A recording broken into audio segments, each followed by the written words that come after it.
Good evening, everyone. We're so excited to get this conversation started. My name is Alissa Paris. I use she, her pronouns. I am director and co-founder of MidWest Mixed.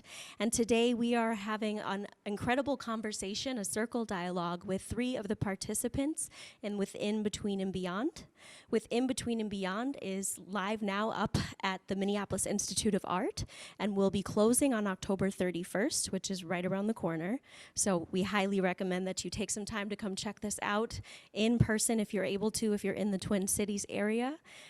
These paintings will be here, and then we don't know where they will be next, but you can interact with the portraits and the interviews on our website, midwestmixed.com.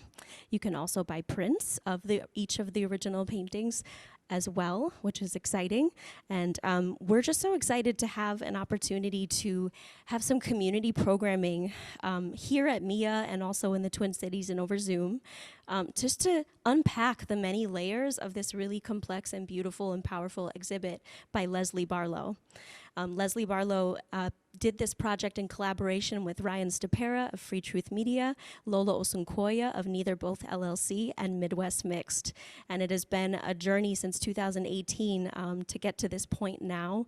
And we're just so excited to have three of the participants participate in a conversation about this experience, what it was like, what they experienced both before, during, and after being a part of this incredible project.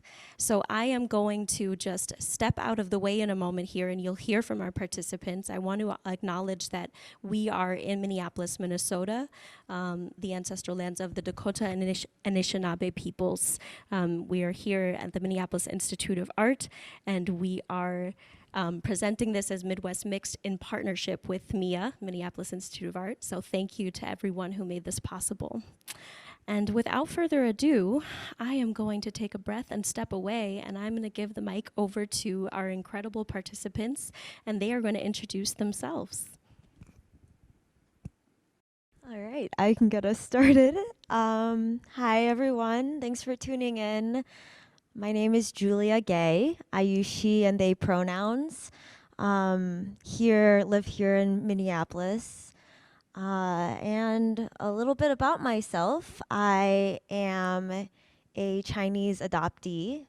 And I am an artist and performer in various disciplines. I love to dance and move, and I like to crack jokes and write things.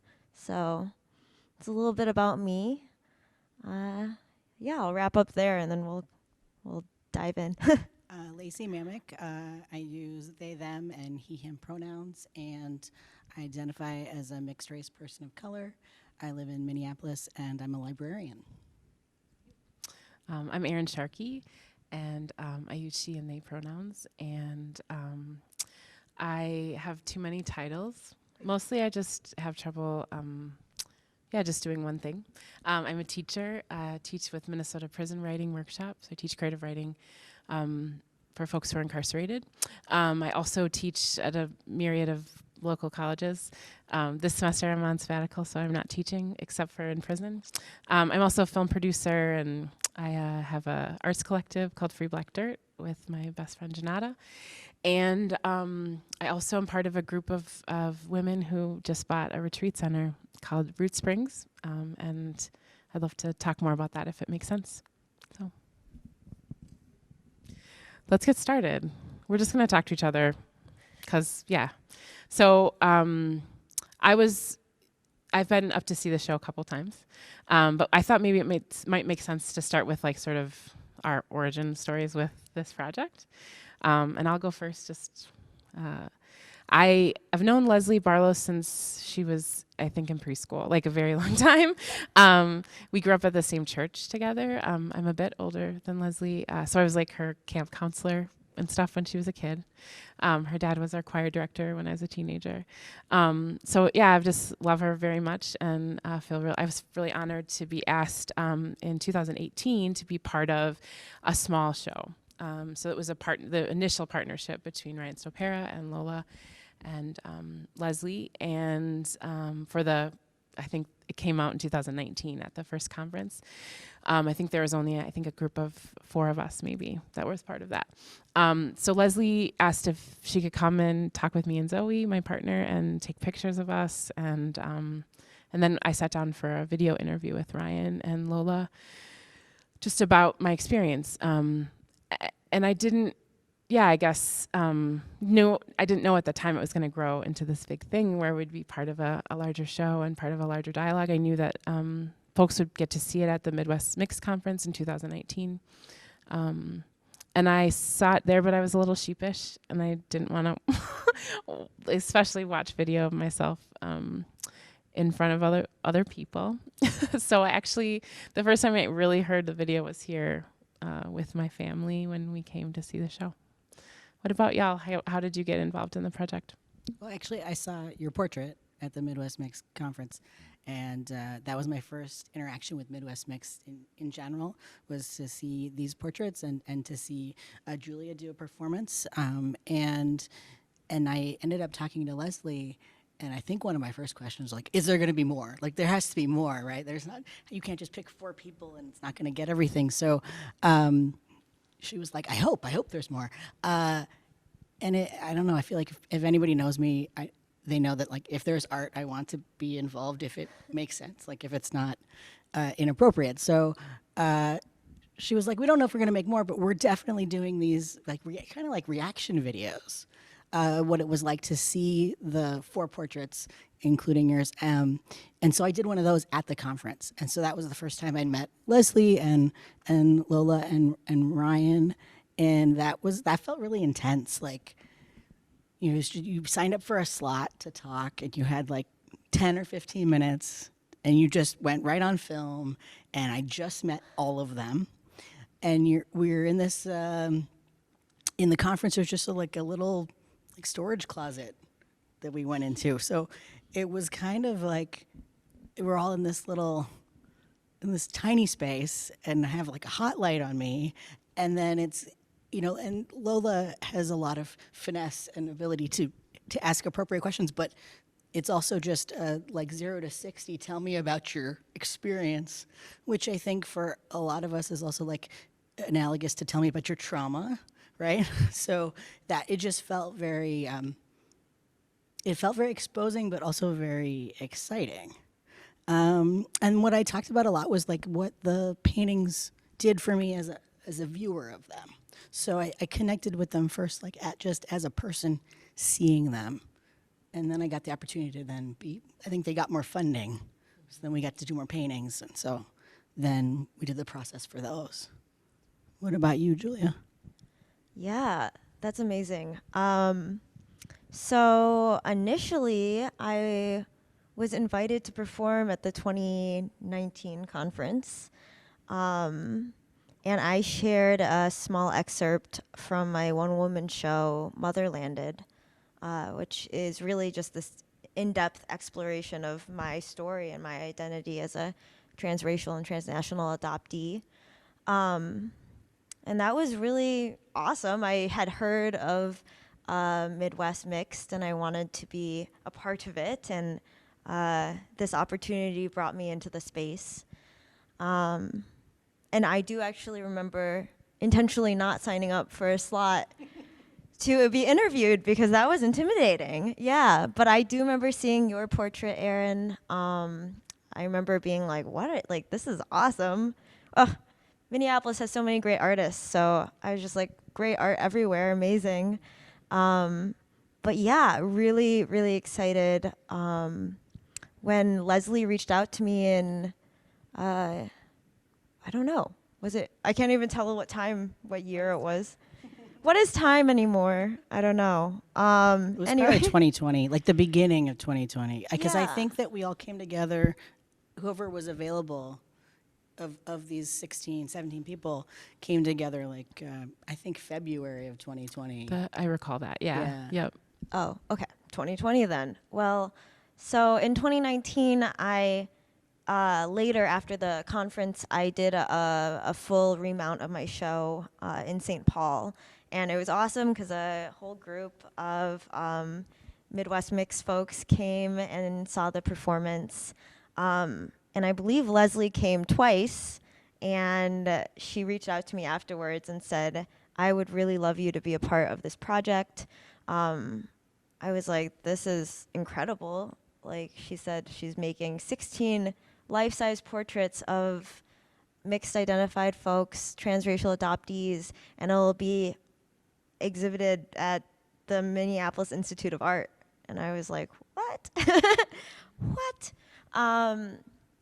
So that was a definite yes on my part. And now to be, obviously the pandemic threw many curveballs and things were pushed and schedules and timelines were moved. And then now to be sitting here in this incredible room full of these beautiful, beautiful portraits, it's awesome. So I'm really grateful to be a part of it. When did you first see them in here? What was your first experience in the? Well, I first saw them when I performed again at the 2021 conference, which was hosted here at the museum. And so I performed with a good friend of mine, Jarrell Barton, and then came in and saw the portrait for the first time. And I was like, oh my gosh, there I am. It's really breathtaking. And I was there with there was just one other person in the room with me. I didn't know who they were, but I was like, that's me. And they're like, wow, that is you. And they took a photo of me by it. And that was really special to share that moment with this stranger. My nephews one just turned 3, the other's 6. And we like to go to museums together. And I told them they could find me in here if they looked really hard. So we got to the museum at the front door, and I was like, go find us. Go find Aunties Erin and Zoe. So they ran through the museum to try to find us. And that was really fun for them to see. And then they got to see all the other families some of them that look like their family. I came with my mom and my dad. My stepdad was out here with us. And I don't know, I guess my shyness came out. And I didn't want them to watch the video of me talking while I was in the room. It just felt, I got embarrassed a little bit. Not embarrassed, just I don't know. I don't like to be in front of the camera or on the screen. So I went out into the museum, and then several people in the museum talked to me about seeing me in this show. So I couldn't hide. But yeah, people all over town. I go to the co-op and they want to talk to me about the show. The people who have season tickets next to us at the links were like, I think we saw you at the museum. So yeah, it happens all over town now.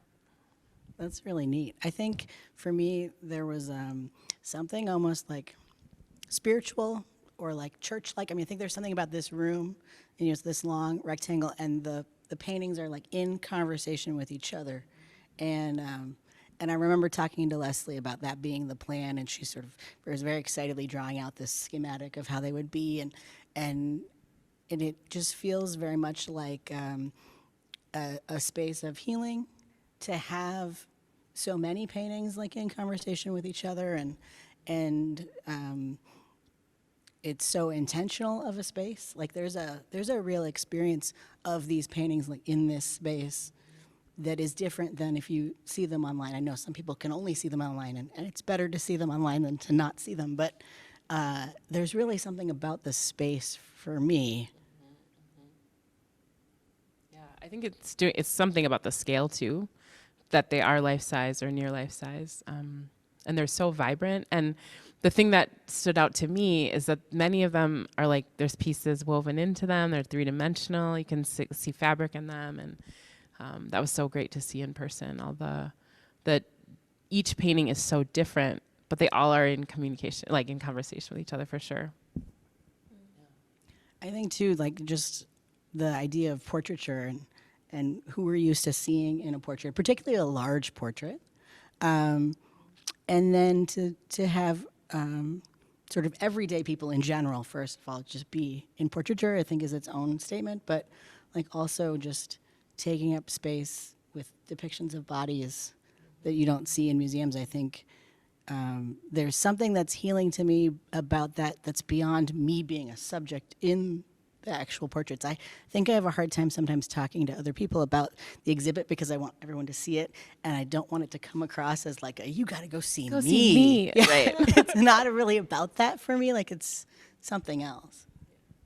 Yeah, and I think what I love so much about Leslie's work is that she really captures everyone's unique humanness. Like, I love that it's these life-size oil portraits, but it's not just that. It's like I really got to shape how I was perceived in it, right? To me, as a dancer, a mover, like movement was a huge part of it.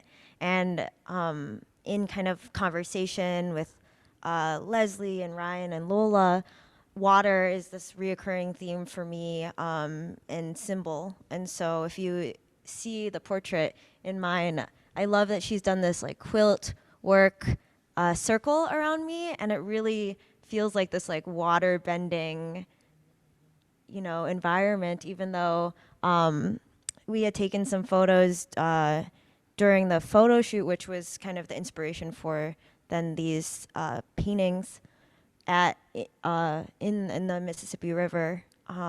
But this is the image she chose, and she still was able to incorporate the flow of water, which I love. So it's not just like the staleness also of like old mid-century portraits, It really is like I see my like friends and community members, and it's really them coming to life. So props to Leslie for that. Like it's just so interesting to see portraits they are about our beauty, but they're not objectifying, right? And they're not exotifying. And I think that's so much different than portraiture I've been used to seeing in museums, right? And then I think there was something really special there was a preview for those of us who could come, who were in the paintings, to come see it together. And that was really neat too. I think some of it is that the subject of the paintings is then gazing directly at the viewer. And so in my painting, I'm in my painting with my partner, and the title's like Erin and her partner Zoe, when everyone knows, like, anyway, we're like a duo. So the fact that it's a painting of me with her in it is a little, it felt like my mom had to mention something about it. But it is, you can see that, I mean, I think that's tied to the bigness of the project, that it is about these film pieces too. It's about the complexities of our families. I think that ones that have more than one person in them are really interesting too, to think about. About what makes up a family, for sure. What was that like to decide, like, because we get to decide sort of what's in our painting. I mean, I was like, we got to put this standard poodle in here, right? Because I just thought it was funny to have a purebred dog in my portrait. But what was it like to decide, like, you want Zoe in your portrait with you? Yeah. I like doing things with Zoe. She's like my family, and I think that something about our finding each other was around our identities, right? Like being a mixed race person, especially a mixed race person who my birth parents divorced when I was very little. So I was raised by my white mom and my white stepdad, and I have a white brother and a transracial adoptee brother. And so there's something about my identity that was aside from my family, right? It's in relationship with them, but it's not like I was the only mixed person in my house until I married Zoe, and then we're both mixed. And there's something around the sameness of our experience that is part of our strength, I think, as a couple, is like there is something reflected in her experience that feels safe and like mine, So that was part of her being in the picture. We picked a spot in Powderhorn Park near our apartment at the time. We took some shots of me writing and reading because that's part of my identities as well, but settled on this picture, the picture that inspired the painting. Leslie took a lots and then picked this one. So what about, the poodle? I'm interested in the flamingo. Well, so I have a lot of these flamingo statues in the garden, and you know, and I live with another artist, and so Leslie came over to my house, and she was like, "They're all every corner of this house is like good artistically in terms of like just different little tchotchkes and things." But I think we decided that afterward, when I saw this, I decided that the flamingo was actually my partner. Because she was the purchaser of all the flamingos, and she's also the arranger of objects in the home. So while I had decided to not have her in the portrait, it just was part of what I wanted to say, was to be more by myself. But it's just sort of a reminder of like the fun, funky stuff, and I think also like at this point, especially like lawn flamingos, really culturally very queer. So I feel like that was a good coded language piece for me in the portrait. Well, I'm interested in any conversations that have come up for you since you've been in the show. Have you had conversations with people who've seen it, or folks while you're in the gallery, that sort of stuff? I was tagged on Instagram from somebody who had seen the show. Look, it seems like a younger adoptee who I was not connected to, but she was really moved by the show and just was like, I was in tears watching this and seeing myself in so many of these portraits and video interviews. And that was really profound because I was like, do I know this person? Like, how do I know? And I don't. And I just think that I can't quite fathom the reach that this exhibition has. And the people who are witnessing and taking in these stories, and faces and people. So that was just a moment where I was like, oh, I don't even know you, and we somehow were connected in this way. So that's really beautiful. And then, yeah, I came here with my partner and his mom this weekend. And it was very funny because I was like super set on us seeing my video, and I think we must have arrived like minutes after mine. So I hadn't realized the videos are very in-depth. So if you get a chance to come and see it, or if you have a chance to watch on online, they're like, I thought there would be like 30 seconds, and it's like nice 5-10 minute interviews with each 16 of us, which also meant it took a while to go through all of them. But I'm really glad I got a chance to see all of the videos, and especially the stories of other adoptees. I was like, wow, like I personally, I just feel very often in my own little silo over here thinking and critiquing, the complexity of adoption. And it was really interesting to see and hear other people's reflections. I also think Lola is just so wonderful at bringing out like such like raw, beautiful content and like thoughts. Like just watching the interviews, I was just like, I would love to see the full interviews with each person, because we sat down and we talked for maybe an hour, I think. So what you see in the gallery is just a snippet of it all. Did you have a conversation with Lola and Leslie beforehand that was not taped too, and then you had a taped one? Yeah. The pre-interview. Yeah, I feel like, and I don't know if you had that luxury. I think that was maybe they learned that from doing the first 4, because we did a pre-interview, and it was much more broadly ranging, and it was at least an hour.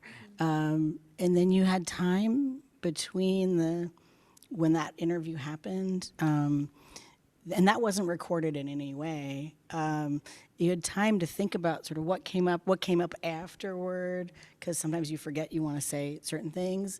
And then with Lola we sort of picked, like, what are the things we want to talk about again on camera? And what did we not say that we wanted to say? And so that process, that sort of like 2 interview process, was really helpful, because one of the questions I've gotten from people that I know that come see it is like, how did you just go talk about all that stuff, right? And it's because we did it already, right? Yeah.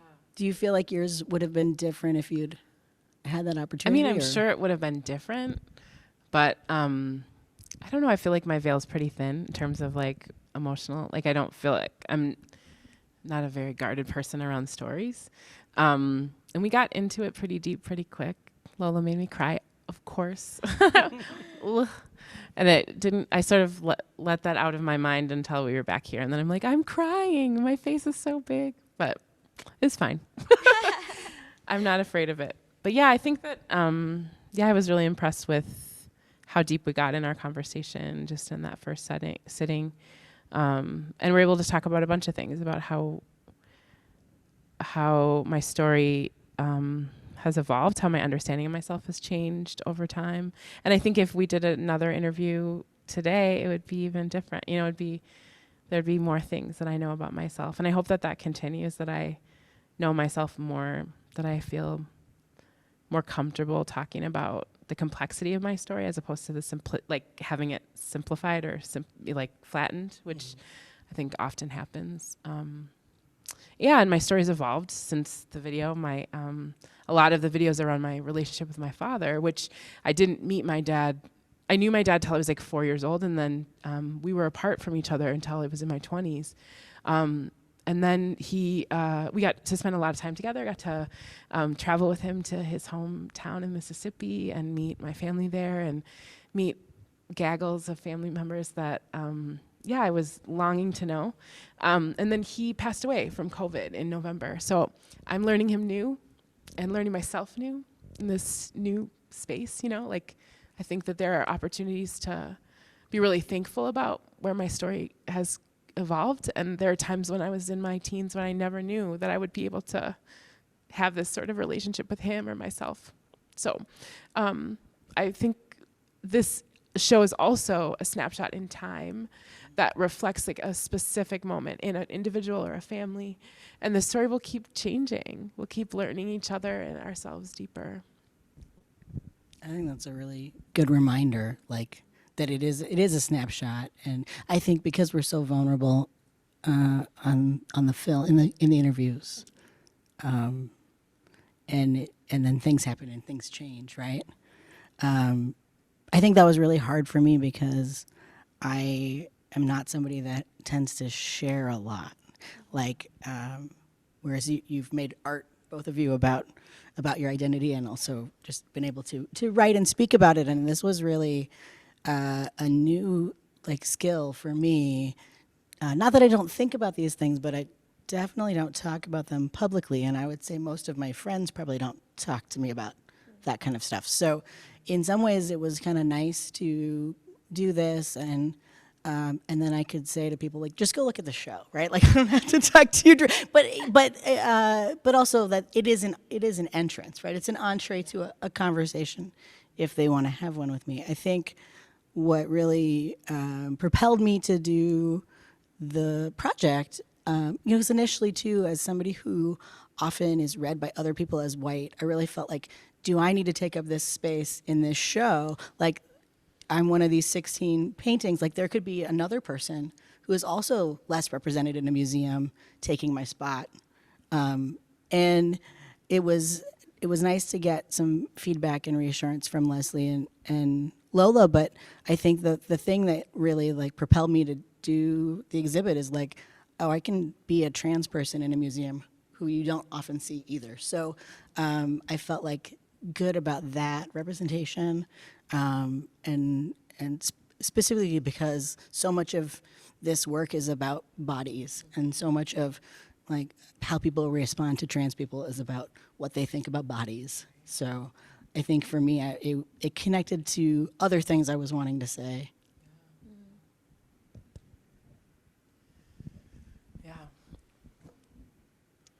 Yeah, and I think it's because like right before this conversation when we went live, I was saying like, let's just take a moment to be like in awe at like history in the making, it feels like, with this exhibition.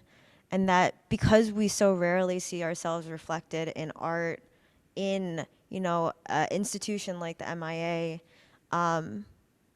it can feel like we're carrying the weight of like representing trans people in art, or like adoptees in art, or mixed folks in art. And it's like, am I the person that should be the person, the face? But really, I think that this is just like, these are individuals. And in so many of these portraits, I think people can connect and find points of connection and see themselves reflected back.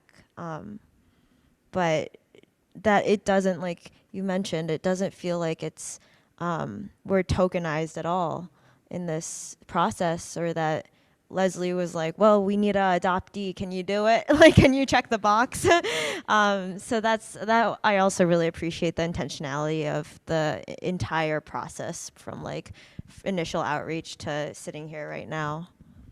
Well, I think that it's the hyper specificity, the like super zoom in, the like really close looking, that actually is the invitation for other people to see themselves in your story. Like, we get this message that like, we need a token person, we need a like, who's, you know, how can we fit these representation boxes, when actually like the way that you get a show that represents a lot of folks is that you look at very specific people. And I think that it's amazing that there are elders and babies in this show, that there are animals in different locations, and there are different, you know, like it reflects Minnesota in this time too. And there's room for more people in this kind of show.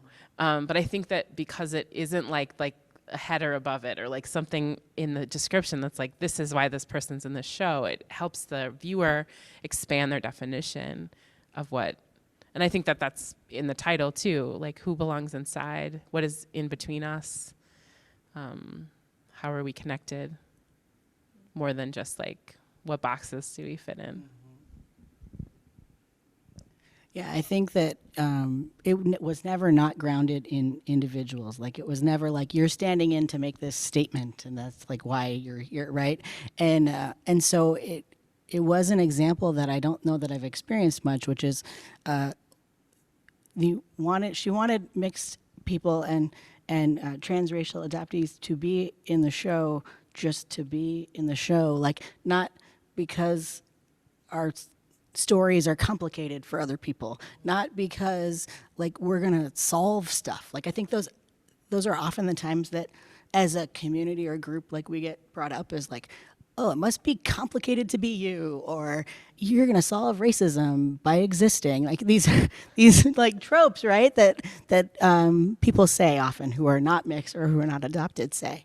And that wasn't going to be part of it. It was just going to be like, no, you're not actually too complicated, and we're not asking you to like do magic, right?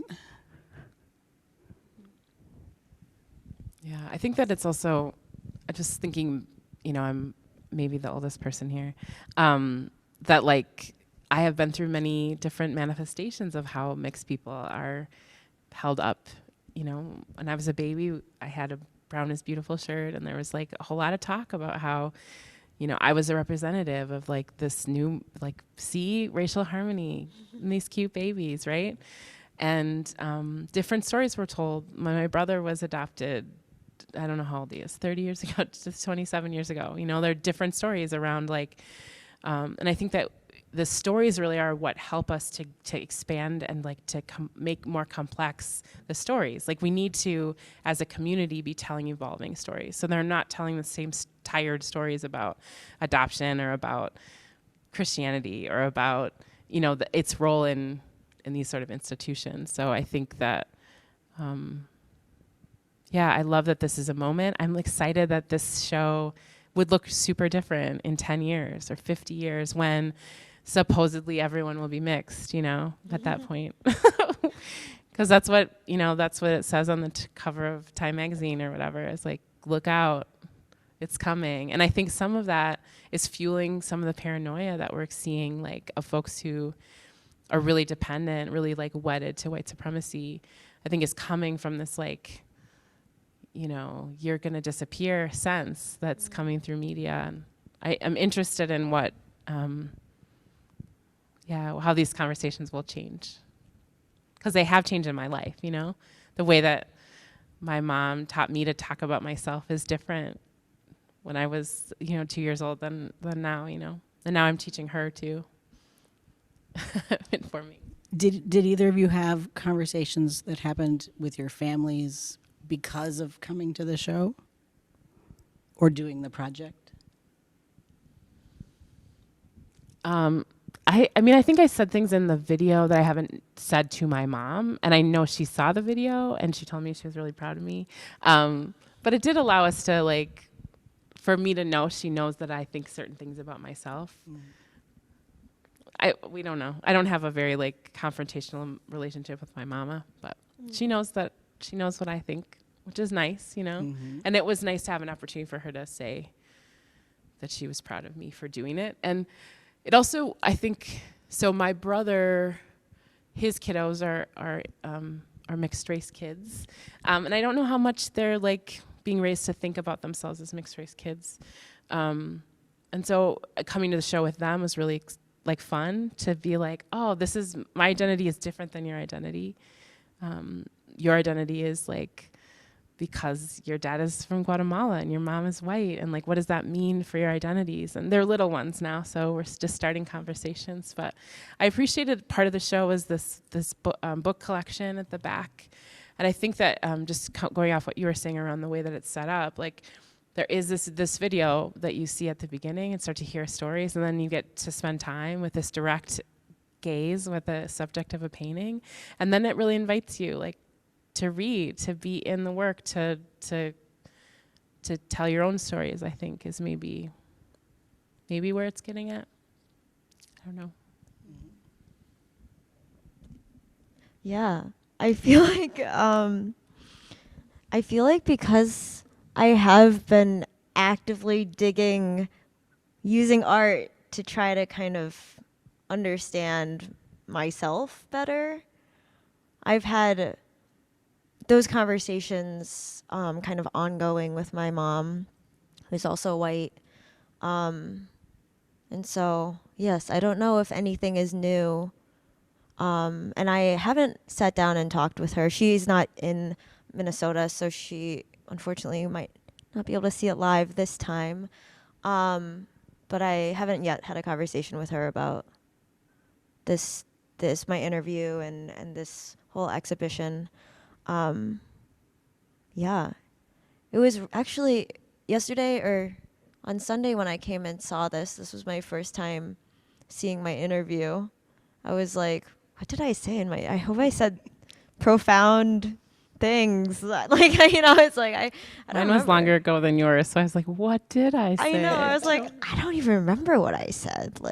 Hopefully, I mean, people seem moved by it, so hopefully I said something worthwhile. But yeah, I think that somehow we got to the beauty is there's so many nuggets, gold nuggets in all the interviews. And so I felt like I was learning from my past self watching it too. But yeah, and my partner is mixed.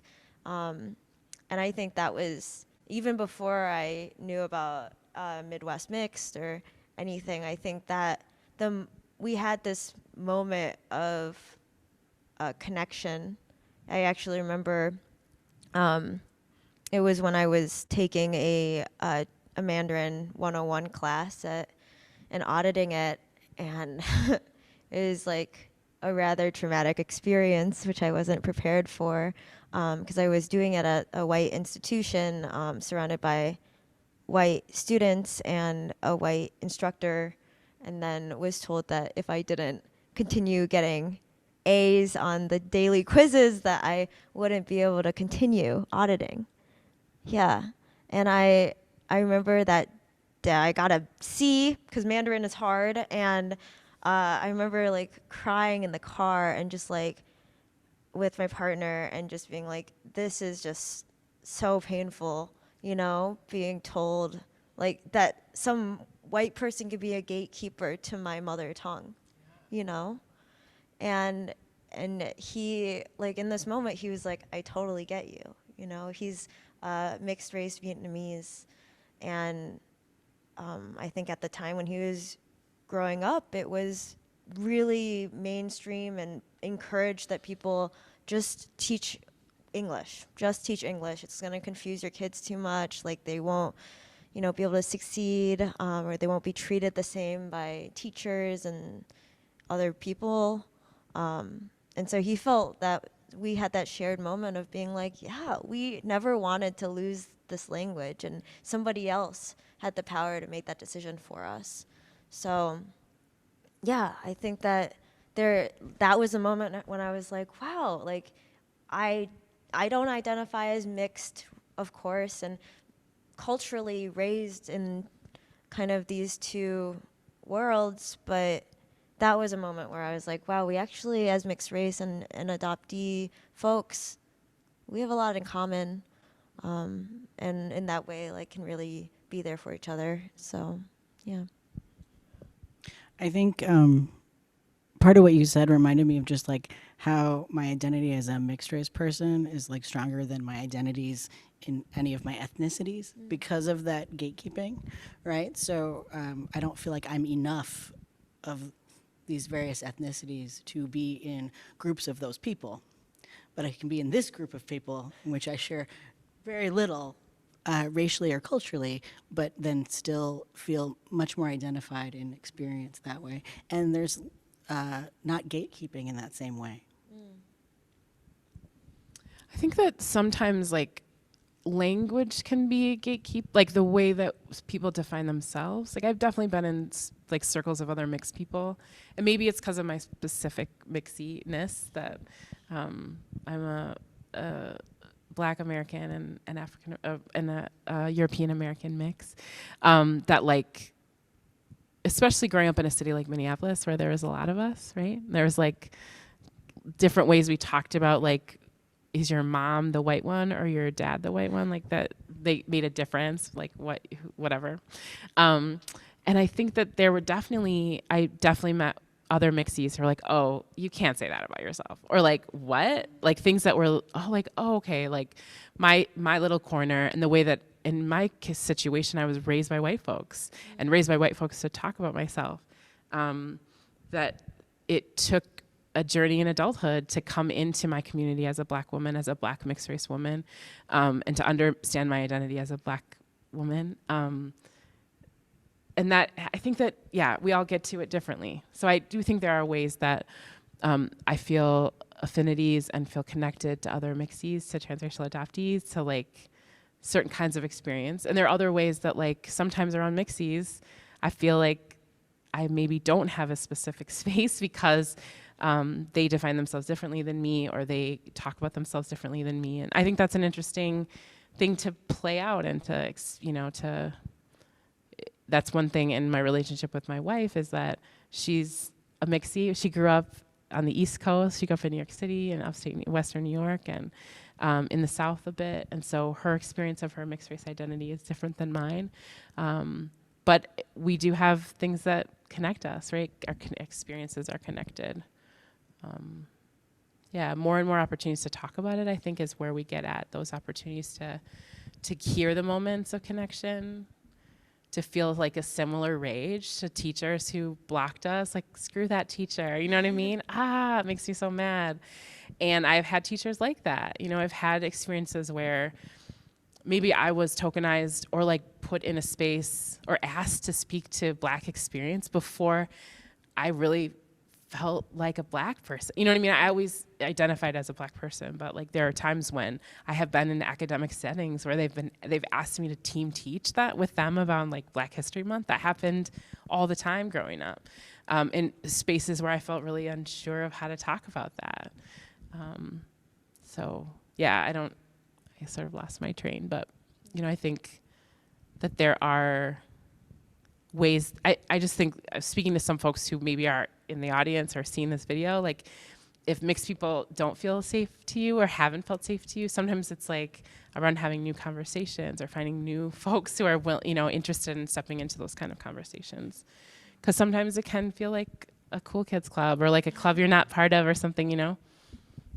I remember at the 2019 Midwest Mixed conference, and Ricardo Levins Morales was a keynote speaker, and what he spoke to is just like the vulnerability that it takes to go to that kind of event, and you're just sort of waiting for the other shoe to drop, right? This like sense of possible impending betrayal by people that you would like to be accepted by.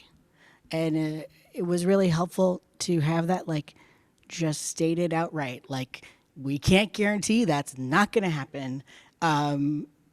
It felt really powerful to acknowledge that was like a thing I didn't know I was dreading.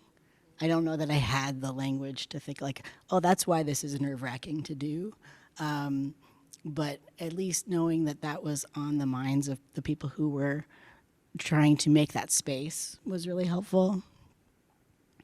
What a great keynote. That keynote was like, yes, definitely is with me still, definitely like, and we entered that space together with such generosity, such possibility. It was a beautiful, a beautiful talk. Yeah. I'm glad he's in the show.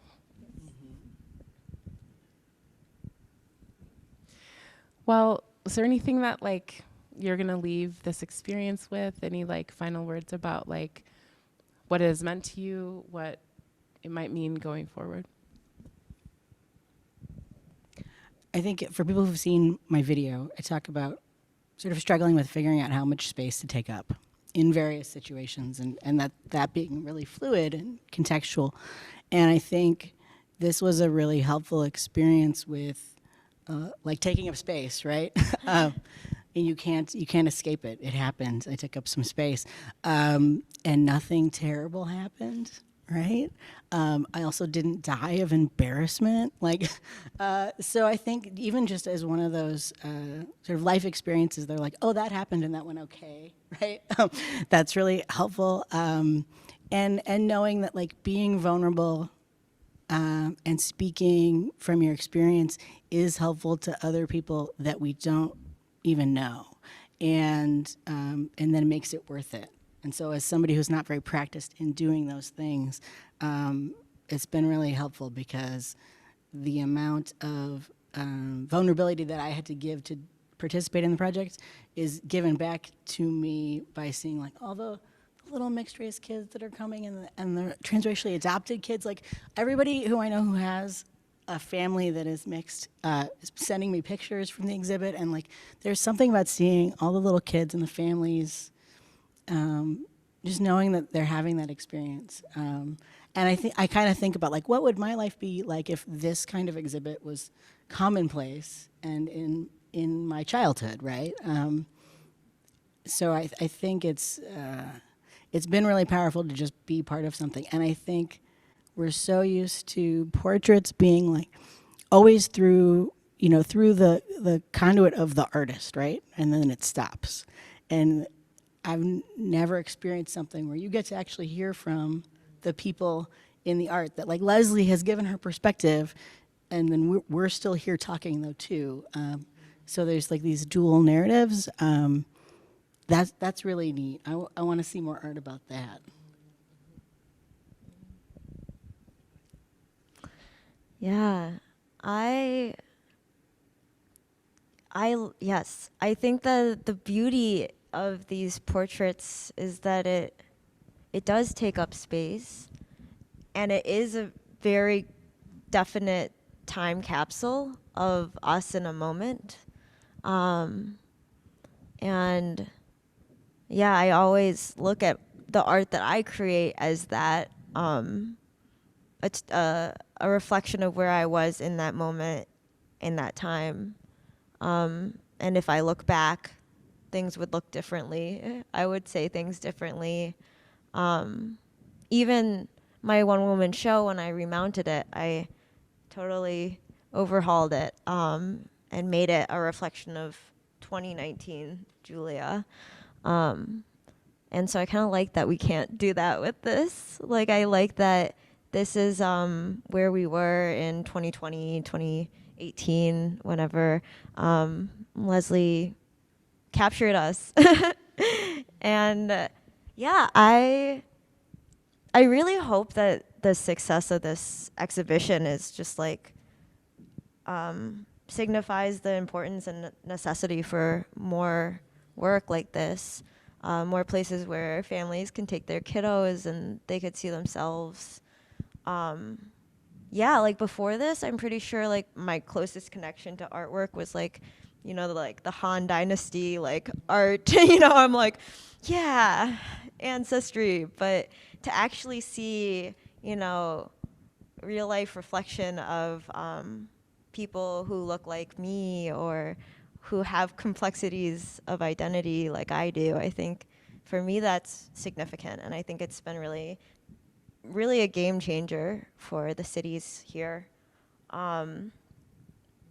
Yeah, I just feel very honored to be a part of it. I'm really happy to have had this conversation too, and have had an opportunity to just dive deeper and hear some reflections from other participants. Because yeah, it feels like a very, very special experience that we got to be a part of. And I think that they'll still be like creating waves even beyond October. But yes, if you haven't seen it yet, do come. Yeah, you have just a few days to come and see it.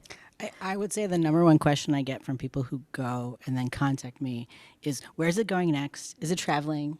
Can I send it to who, you know, like they just want this space to be seen by more people and to be in other spaces. And that made me think about, like, even if it got into smaller places and you had to select different portraits to be in conversation, like how does that change what it is? Or if you go to a different community, I mean, you could do the entire kind of the same kind of show in a different community and get an entirely different and equally important product.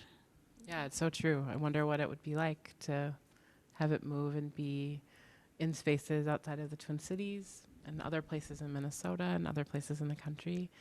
I think that, yeah, different conversations. I'm excited about that. I hope that happens.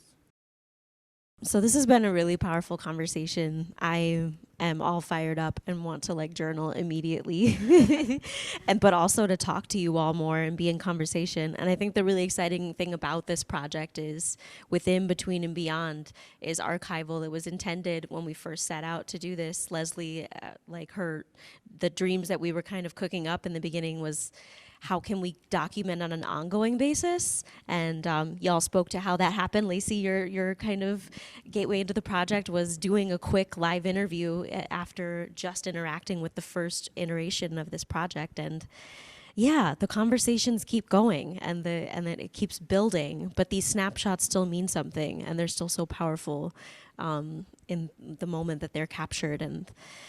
And then they live on through all of the people who process and who interact with them. I am really, really touched by y'all for giving your time and hanging out with us after participating in the project and then coming back. I am just going to remind folks that this is your chance. Come see it. This is the closing month, and it wraps up October 31st with In Between and Beyond. You can go to MidWestMixed.com to check out more information about the exhibit and to interact with some screenshots of the paintings. Like they said, though, the textures and the vibes are here in the gallery at the Minneapolis Institute of Art through October 31st. So please make time if you're able to come through. And then just keep an eye out on MidWestMix.com for updates on other galleries and other programming that we'll be doing in the near future. And I just want to make sure we give y'all a moment to shamelessly plug anything that you have coming up. You're all figures in this community doing different work. So anything you want to plug quick? I have been producing this season of Small Business Revolution. It's a television show about the challenges and opportunities for small business owners. We've been focused on Black-owned businesses in Minneapolis and St. Paul this season, and it premieres on Hulu and Amazon video in like 2 weeks, in the beginning of November, so check that out. And then I'd invite folks to check out Root Springs, which you can get at rootspringsmn.org. And we are a retreat center located about an hour and 15 minutes outside of the cities. And we're really dedicated to creating retreat spaces for LGBTQ and BIPOC folks who maybe want to reclaim their relationship with nature and the importance of rest and of retreat. I actually do not really. Yeah, I'm right now. I guess you can follow my work. You can check out my website. It's my name, juliagay.com. Pretty easy to remember. And then I'm on the social medias at juliagay72. But yeah, right now I am chilling. It's beautiful. It's a very radical chill moment for me as an artist, but soaking in the goodness of this work here and being in nature and with loved ones.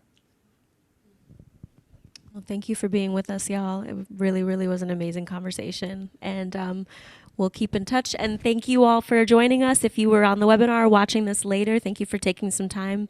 MidwestMix.com to learn more about what happens next. Make sure to follow Leslie Barlow on social as well. Lola Osunkoya of Neither Both LLC, and Free Truth Media, Ryan Stopera, all of our collaborators who made this project possible. All right, good night, everybody. Thanks.